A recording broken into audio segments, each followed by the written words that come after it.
আর রোজা ভঙ্গ হওয়ার যে কারণ, তার মধ্যে অনেকগুলো কারণ রয়েছে। তার মধ্যে যে প্রথমত হলো যে পানি পান করা। যদি রোজা রাখা অবস্থায় যদি পানি কেউ পান করে, কোনো খাবার খায়, তাহলে রোজা ভেঙে যাবে।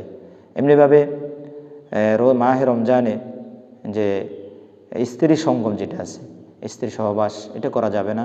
এটা করলে রোজা ভেঙে যাবে।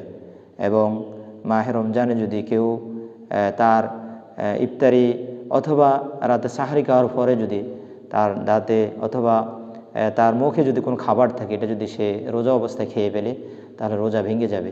এমনিভাবে যদি কেউ এমন কিছু জিনিস ইনহেলার অথবা গ্যাস জাতীয় এমন কিছু পানি জাতীয় তরল জাতীয় যদি কোনো কিছু সে খায় অথবা সে লিকুইড জাতীয় কোনো কিছু তার পেটে প্রবেশ করায়, তাহলে রোজা ভেঙে যাবে যদি পেটে চলে যায়।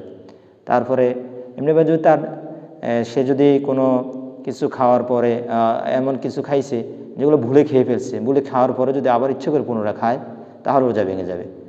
আর যদি সে ইচ্ছে করে না খায়, ভুলে খাইছে, সেই অবস্থায় সে যদি আর কিছু না খায়, তাহলে রোজা ভাঙবে না। কিন্তু যদি ভুল করে খেয়ে খাওয়ার পরও যদি সে পুনরায় আবার ইচ্ছে করে খায়, তাহলে তার রোজা ভেঙে যাবে।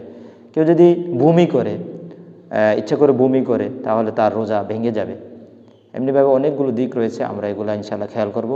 আল্লাহ রাব্বুল আলামিন আমাদেরকে এগুলো থেকে বিরত থাকার জন্য তৌফিক দান করুক।